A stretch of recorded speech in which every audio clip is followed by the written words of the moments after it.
आप दोबारा आपकी खिदमत में हाजिर है सर।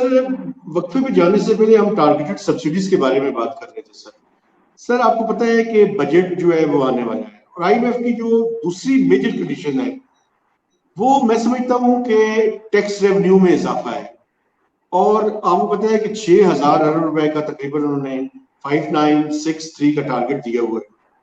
तो आप क्या समझते हैं कि क्या ये टारगेट वायबल है और अगर वायबल नहीं है तो कितना टारगेट जो है वो FBR को फिक्स करना चाहिए? देखिए, एक तो मैं इस टारगेट को कम होते हुए देख रहा हूँ। कोविड की थर्ड फेज में शायद ये बहुत ज्यादा वायबल नहीं होगा। अगर आप अपने एग्जिस्टिंग जो इस साल का जो रवा माली साल है गो के उसमें FBR अभी तक बहुत बेहतर परफॉर्म कर रही है और उसकी एक वजह ये भी है कि हमारे यहाँ खुदा का शुक्र उस तरह के लॉकडाउन देखने में नहीं आए रवा माली साल में। ये पहला लॉकडाउन है 9 दिन का, अदरवाइज ये बहुत ज्यादा कोई परेशानी वाली सूरत हाल जो थी इस माली साल में पेश नहीं आई। लेकिन हैविंग सेड इट, एक तो ये थोड़ा सा ओवर एम्बिशियस होगा, उसको शायद अचीव करना मुमकिन नहीं होगा। लेकिन IMF के साथ जो चीज इस वक्त नेगोशिएट होगी वो ये हो रही होगी कि एडजस्टर्स को यहाँ पे इस्तेमाल किया जा सके।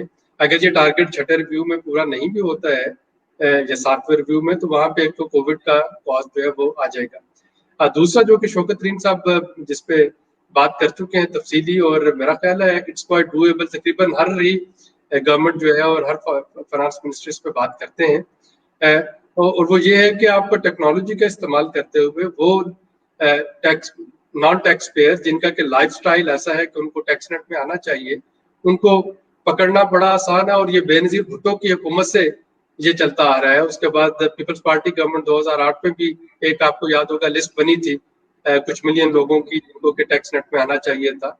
अभी भी वो सारी लिस्टें मौजूद हैं, लेकिन जो मैंने आपको अभी वक्फे में जाने से पहले बात की कि उसमें जो फोर्स ऑफ इनर्शिया मेरे ख्याल में आता है वो लोग आते हैं जो कि डायरेक्टली हिट हो रहे होते हैं, स्पेशली यहाँ पे एलीट कैप्चर जो है वो आ जाता है। तो हमें थोड़ी सी पॉलिटिकल विल जो है उसका इस्तेमाल करना होगा। अगर हम जो इनडायरेक्ट समझते हैं कि FBR के अंदर वो कैपेसिटी नहीं है कि जहां से उस डेटा को कन्वर्ट किया जा सके टू टैक्सेबिलिटी। मतलब ये एक खास हद के बाद शायद ये कैपेसिटी वाला जो आपका हमारा जो उज़र है ये भी खत्म हो जाएगा। मैं सिर्फ अपने नाज़रीन को 15-20 साल पीछे लेके जाना चाहूंगा। किसी जमाने में जो ये शनाख्ती कार्ड वाला रजिस्ट्रेशन डिपार्टमेंट ये सबसे ज्यादा करप्ट और सबसे ज्यादा नाअहल डिपार्टमेंट समझा जाता था। और आपको पता है कि उन्होंने कितने मिलियन जो उस वक्त अफगान रिफ्यूजीज थे उनको पाकिस्तानी CNIC और पाकिस्तानी पासपोर्ट की बेसिस पे इशू किए। 300-400 रुपए में शनाख्ती कार्ड बन जाता था। उसके बाद ऐसा ऐसा डाटा जब ऑटोमाइज होना शुरू हुआ और नादरा की तरफ शिफ्ट हुआ तो उस वक्त लोग जो थे सवाल करते थे कि क्या ऐसा हो सकता है कि जी ये जो रजिस्ट्रेशन डिपार्टमेंट है इसकी काया पलट जाए। और आज आप जानते हैं कि कितना flawless one of the best systems है पाकिस्तान में नादरा का जो सिस्टम है और उसकी ट्रांसपेरेंसी जो है उसमें आप डाउट नहीं, इस पर डाटा ट्रांसपेरेंसी में डाउट नहीं कर सकते। उसी तरह से ठीक कह रहे हैं डॉक्टर साहब। एक और खास चीज मैं आपसे पूछना चाहता हूँ सर, ये देखिए एक तो अभी इनके जमाने में PTI के जमाने में PSDP की एलोकेशन सर कम भी हुई है, लेकिन चले वो एलोकेशन तो कम होना एक इशू है, लेकिन यूटिलाइजेशन की हालत बड़ी बुरी है। अगर आप इसी साल का देख लें तो 9 माह में कोई 650 के अगेंस्ट अभी तक 277 या 278 बिलियन रुपीस यूटिलाइज हुए। तो इसकी क्या वजह है? और आप रिलीज है लेकिन यूटिलाइज नहीं हो रहे। ये भी देखिए कि इट्स डिस्पाइट द फैक्ट कि अब हुकूमत ने फ्रंट लोडिंग शुरू कर दी है। अब महकमों को क्वार्टर के फंड्स पहले से जारी कर दिए जाते हैं। तो इसके दो तीन सिंपल सी रीजंस हैं। एक तो जो बार बार दोहराई जाती है और उसको फाइनेंस मिनिस्टर ने भी दोहराया कि सरकारी ऑफिसर जो हैं अब वो फाइल पे साइन करते हुए वैसे ही डरते हैं। तो अब आपको स्पेशली जहाँ पे भी कहीं पे पैसों का मामला आता है, पैसे स्पेंड करने का मामला है, एलोकेट करने का मामला, तो जो अक्सर जो सरकारी ऑफिसर्स हैं वो डर रहे होते हैं। वो फाइल एक से दूसरी टेबल पे मूव करती रहती है। तो एक तो ये बड़ा सीधा सा एक इशू है जो कि इस वक्त फेस करना पड़ रहा है हमें। दूसरा जो इसमें इशू फेस करना पड़ रहा है वो ये है कि आपके PSDP में देखिए कुछ सेक्टर्स में पैसे जो होते हैं वो स्पेंड हुए। हेल्थ सेक्टर जो है, हेल्थ इंफ्रास्ट्रक्चर, वहां पे पैसे स्पेंड हुए हैं। वैक्सीनेशन के लिए पैसे स्पेंड हुए हैं, वेंटिलेटर्स के लिए, ये सारे पे पैसे स्पेंड हुए। आपका जो है कंस्ट्रक्शन सेक्टर, वहां पे पैसे स्पेंड होते नजर आए। जो SMEs हैं वहां पे पैसे कुछ हद तक स्पेंड हुए, लेकिन कई ऐसे सेक्टर्स हैं जो कि कोविड की अनसर्टेनिटी की वजह से यहाँ पे तो कोई आपको अर्ज है ही नहीं है, टेक ऑफ उसका है ही नहीं। और मैं चूंकि प्लानिंग कमीशन की भी एक हाई पावर्ड नेशनल उसकी जो एडवाइजरी कमेटी है उसका मेंबर हूँ, और मैंने और जो मेंबर प्राइवेट इंफ्रास्ट्रक्चर है आसिम सईद, हमने मिलके कुछ 6-7 राउंड्स किए प्राइवेट सेक्टर के साथ। हम सिर्फ उनसे ये जानना चाह रहे थे कि प्राइवेट सेक्टर में बताए कि PSDP में कौन सी ऐसी प्रपोजल जो है वो रखी जाए जिन पे कि हुकूमत अमल करे इस नए बजट में और प्राइवेट सेक्टर को फायदा पहुंचे।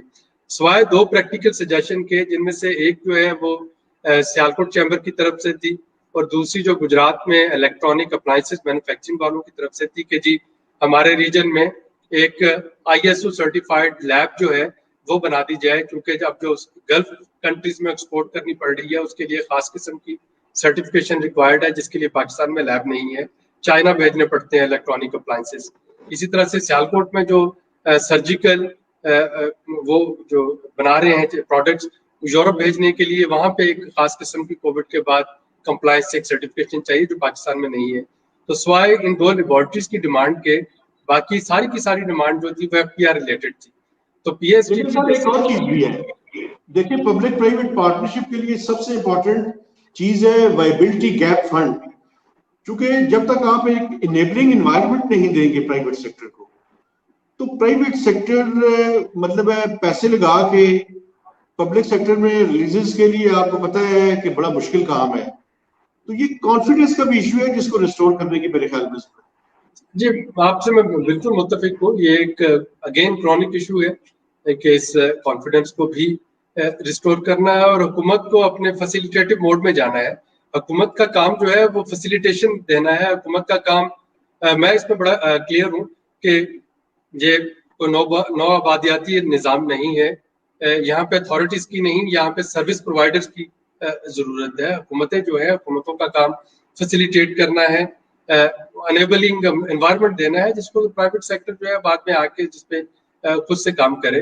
और ये ग्रेजुअली इसकी तरफ अगेन अगर आप देखें तो ये जो डिजिटल टेक्नोलॉजी की तरफ शिफ्ट है, इसने इसमें ना सिर्फ ट्रांसपेरेंसी लेके आई है बल्कि इसकी वजह से चीजें जो है वो बेहतर हुई हैं। और आप ईज ऑफ डूइंग बिजनेस देख लें, पिछले 2-3 साल के जो इंडेक्स है उसमें ग्रेजुअली इम्प्रूवमेंट आपको नजर आ रही है।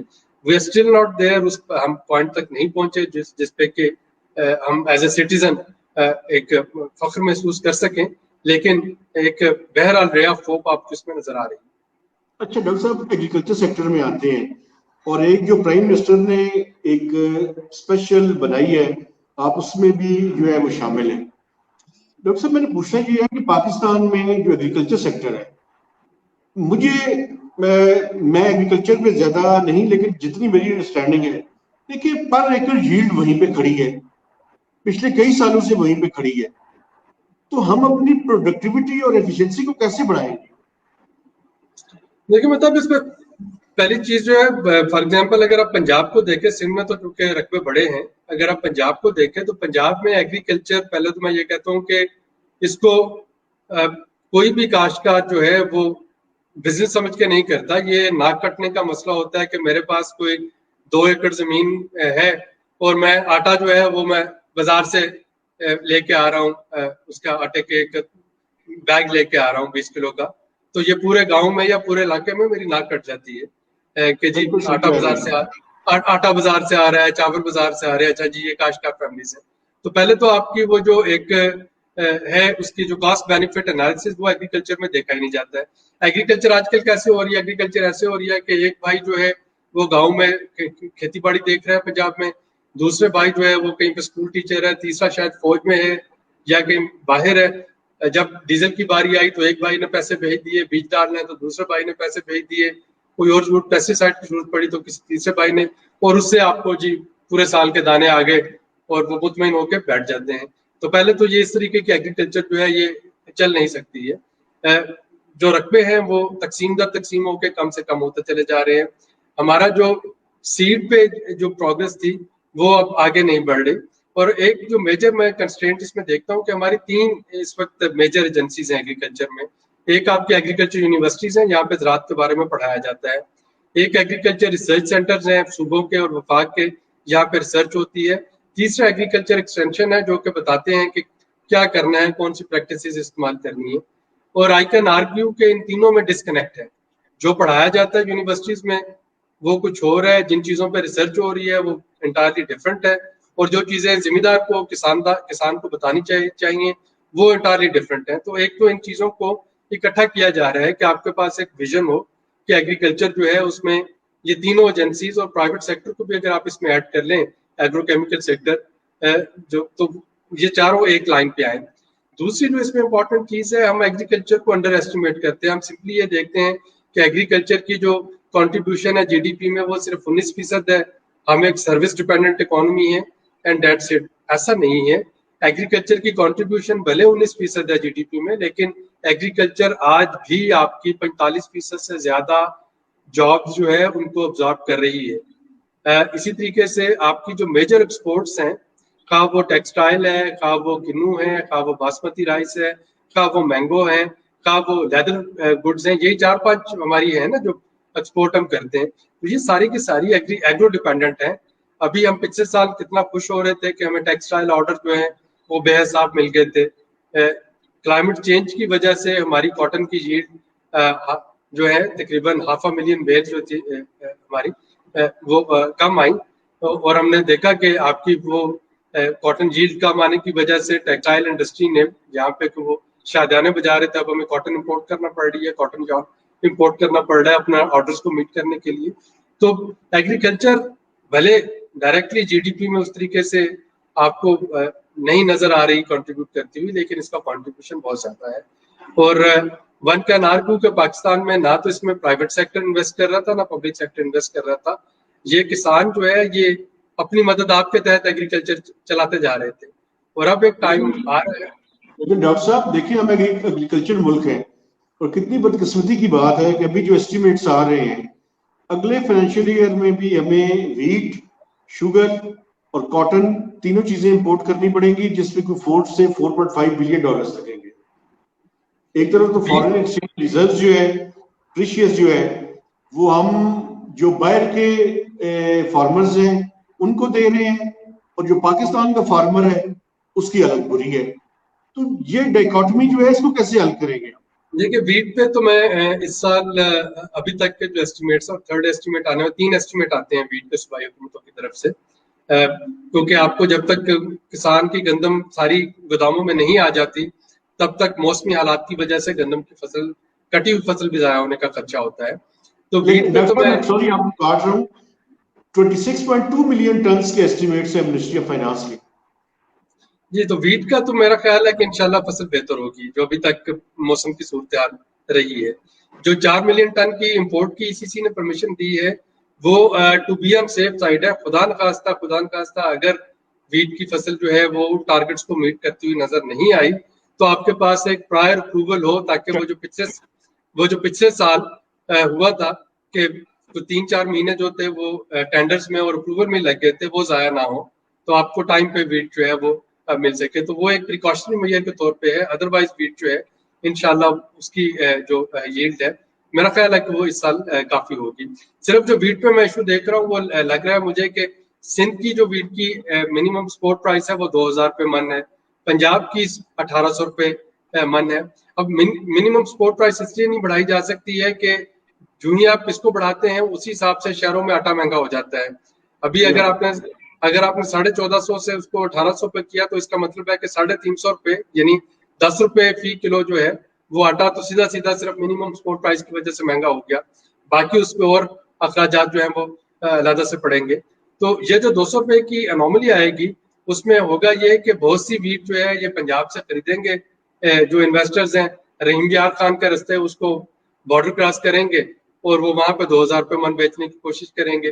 تو وہ ایک ریٹ جو ہے وہ مارکیٹ ڈسٹورشن رہے گی, جس کو یہ ایک ایسا عمل ہے جس کو کہ ہمیں CCI میں کونسل فار کامن انٹرسٹ میں یا انٹر پروونشل کوآرڈینیشن منسٹری کے ذریعے اس کو حل کر لینا چاہیے تھا. اس کو ہمیں پالیٹکس کی نظر نہیں ہونے دینا چاہیے تھا. لیکن اب سر لیکن آپ پنجاب میں بین کر دیں सर वो नहीं हो सकता ना, आपका कॉन्स्टिट्यूशन जो है वो उसको इसकी बैन की इजाजत नहीं देता है। और ये आपका सुपीरियर कोर्ट डिस्ट्रिक्ट तो बैन कर सकते हैं ना सर? इंटर डिस्ट्रिक्ट बैन हो सकता है, लेकिन इंटर प्रोविंस बैन नहीं हो सकता है। तो वो तो इंटर प्रोविंस जो बैन नहीं हो सकता है, तो इंटर डिस्ट्रिक्ट भी आप थोड़े अरसे के लिए वो सेक्शन 144 के तहत कर सकते हैं। अब पिछले साल क्योंकि जो एक वीट का मेजर क्राइसिस आया, उसकी वजह यही थी कि जो पंजाब फूड डिपार्टमेंट था, अपना टारगेट पूरा करने के लिए उन्होंने सेक्शन 144 को इस्तेमाल किया। प्राइवेट सेक्टर को उन्होंने गंदम खरीदने नहीं दी। जब प्राइवेट सेक्टर को आप ओपन मार्केट में गंदम नहीं खरीदने देंगे तो वही गंदम ब्लैक मार्केट में बिकेगी। जो फ्लोर मिल्स हैं उनको गंदम चाहिए, जो आपका पोल्ट्री फीड है मैन्युफैक्चर, उनको गंदम चाहिए। अफगानिस्तान, हमें पता है कि गंदम पाकिस्तान यहीं से जाती है, आप जो भी कर रहे हैं वो यहीं से स्मगल होकर जाती है। तो वो ओपन मार्केट में जब आपने उसको बिल्कुल बैन कर दिया तो वो ब्लैक होगी सारी गंदम। और यही वजह थी कि हार्वेस्टिंग के दौरान ही 1450 की बजाय उसका मार्केट में रेट जो है वो 1800-2000 रुपए मन हो गया था। तो ये बैन करना भी शायद सोल्यूशन नहीं है। हमें अपनी प्रोडक्टिविटी बढ़ानी है आइंदा आने वाले सालों के लिए, जिसके लिए सीड पे रिसर्च करना बहुत जरूरी है कि अपनी सारी क्रॉप्स के लिए, जिनकी तरफ आपने इशारा किया था, कॉटन है, व्हीट है, इनका जो हमें पर एकड़ यील्ड बढ़ाना है, और पर एकड़ यील्ड बढ़ाने के लिए नए सीड चाहिए।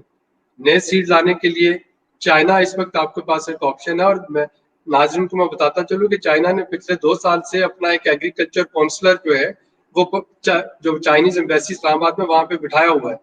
तो वो चूंकि जो लॉन्ग टर्म प्लान में एग्रीकल्चर एक हिस्सा है, तो ये देखिए चाइना ने तो एक अपना एग्रीकल्चर काउंसलर बिठा दिया।